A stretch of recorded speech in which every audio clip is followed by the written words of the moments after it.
নমস্কাৰ, মই এষ্ট্ৰগুৰু ৰেখাই আপোনালোক সকলোকে মোৰ এষ্ট্ৰগুৰু ৰেখা ভিডিঅ'টোলৈকে স্বাগতম জনাইছোঁ। আজি মই আপোনালোকৰ লগত নিউমাৰলজি সম্বন্ধে আলোচনা কৰিবলৈ লৈছোঁ। আমি সকলোৱে আমাৰ নামটো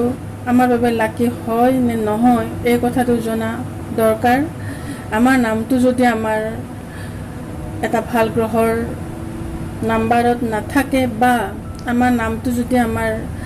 মূলাংক অৰ্থাৎ জন্ম নাম্বাৰৰ লগত নিমিলে বা ডেষ্টিনি নাম্বাৰৰ লগত নিমিলে, তেতিয়াও আমাৰ জীৱনত কিছুমান সমস্যা আহিব পাৰে। সেয়েহে বলিউডৰ বেছিভাগ চেলিব্ৰিটিয়ে তেওঁলোকৰ নেম নাম্বাৰ সলনি কৰি নিজকে লাকি বা নিজে যাতে ফেমাছ হ'ব পাৰে এই বিষয়টোৰ ওপৰত গুৰুত্ব দিছিলে। যোৱা এটা ভিডিঅ'ত মই ৰাণী মুখাৰ্জী কেনেকৈ ৰাণী মুখাৰ্জী হৈ গ'ল সেইটোৰ ওপৰত আলোচনা এটা কৰিছিলোঁ। আজি মই অজয় দেৱগন কেনেকৈ অজয় দেৱগন হ'ল সেই কথাটো আলোচনা কৰিবলৈকে লৈছোঁ। আশা কৰোঁ আপোনালোকে যদি প্ৰচিডিঅ'ৰটো খুব ভালকৈ মন কৰে তেতিয়াহ'লে আপোনালোকেও নিজৰ নেম নাম্বাৰ সলনি কৰি ল'ব ঘৰতে পাৰিব, আৰু নোৱাৰিলেও কোনো জ্যোতিষীৰ জৰিয়তে নিজৰ নেম নাম্বাৰটো সলনি কৰাই ল'ব পাৰিব। নেম নাম্বাৰ সলনি কৰোঁতে নিজৰ উপাধিৰ এটা বা দুটা লেটাৰ বা নিজৰ স্পেলিংটোৰ অকণমান চেঞ্জ কৰালে হৈ যায়। যিটো প্ৰনাউন্সিয়েশ্যন বা উচ্চাৰণ সেই উচ্চাৰণটো একে থাকিব, কিন্তু তাৰ ভাৱেল কিছু চেঞ্জ হ'ব পাৰে বা দুই এটা লেটাৰ চেঞ্জ কৰি বা দুই এটা লেটাৰ এড কৰি বা আঁতৰাই নামটো নিজৰ ডেষ্টিনি নাম্বাৰ অৰ্থাৎ ভাগ্যাংক বা জন্মাংক অৰ্থাৎ যিটো নিজৰ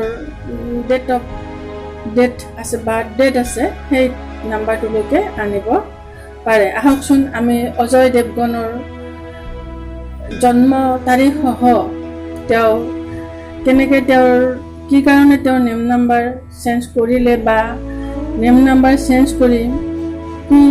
নাম্বাৰলৈকে আনিলে সেই বিষয়ে অকণমান আলোচনা কৰোঁ। অজয় দেৱগনৰ যিটো প্ৰথম স্পেলিং আছিলে AJOY আৰু দেৱগন DEVGAN,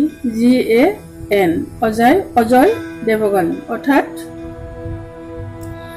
GAN এটা আছিল। তাৰপিছত তেওঁৰ যিটো উপাধিৰ পৰা GANৰ ঠাইত তেওঁ GN কৰিলে, অৰ্থাৎ এইটো আঁতৰাই দিলে। এতিয়া অজয় দেৱগনৰ জন্ম সময় হ'ল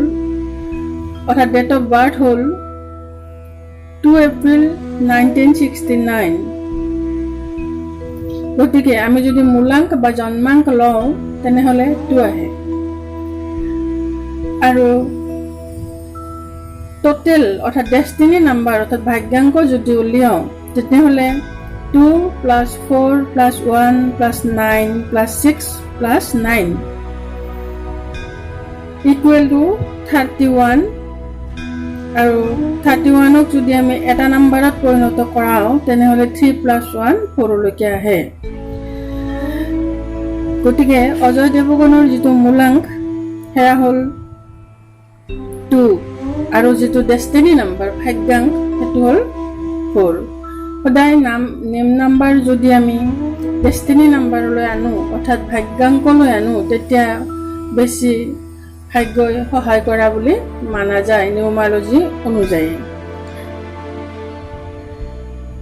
এতিয়া আমি অজয় দেৱগন নামটো যদি নিউমাৰলজিৰ চাৰ্ট অনুযায়ী প্লাছ কৰি এটা নম্বৰলৈকে আনো তেতিয়া অজয়ত পাওঁ A for 1, J for 1, Oৰ সলনি 6 আৰু Yৰ সলনি 7, টোটেল পাওঁ 15। 15ক যদি আমি এটা নাম্বাৰত পৰিণত কৰোঁ তেনেহ'লে 1 + 5 = 6। তাৰপিছত দেৱগন Dৰ সলনি 4, Eৰ সলনি 5, Vৰ সলনি 4, Gৰ সলনি 7, Aৰ সলনি 1 আৰু Nৰ সলনি 5। টোটেল পাওঁ 26 26ক যদি আমি আকৌ এটা নাম্বাৰত পৰিণত কৰোঁ 2 + 6 = 8 পাওঁ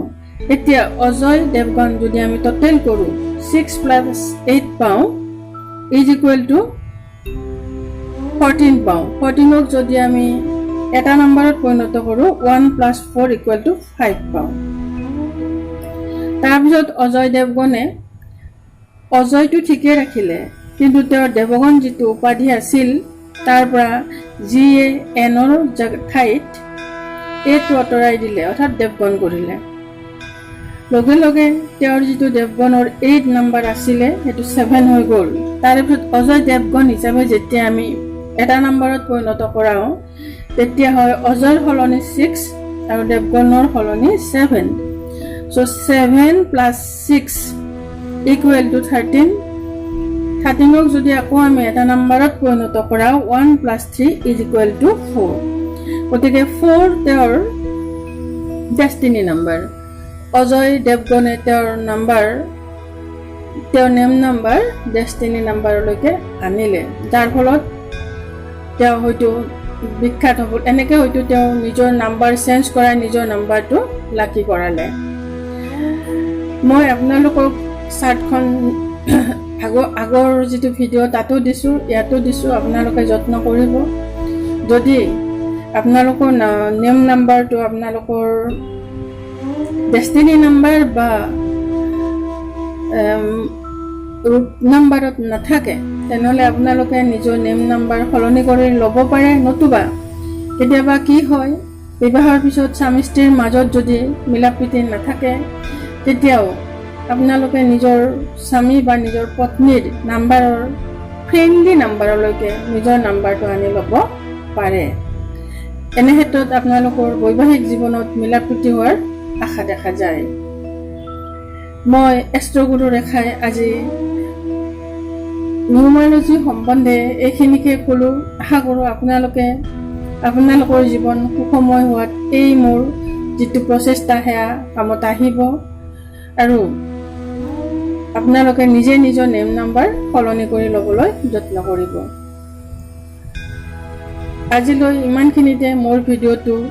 সামৰণি মাৰিছোঁ যদিহে আপোনালোকে মোৰ ভিডিঅ'টো চাই আছে বা শুনি আছে তেনেহ'লে আপোনালোকে লাইক কৰিব শ্বেয়াৰ কৰিব কমেণ্ট কৰিব আৰু ছাবস্ক্ৰাইব কৰিব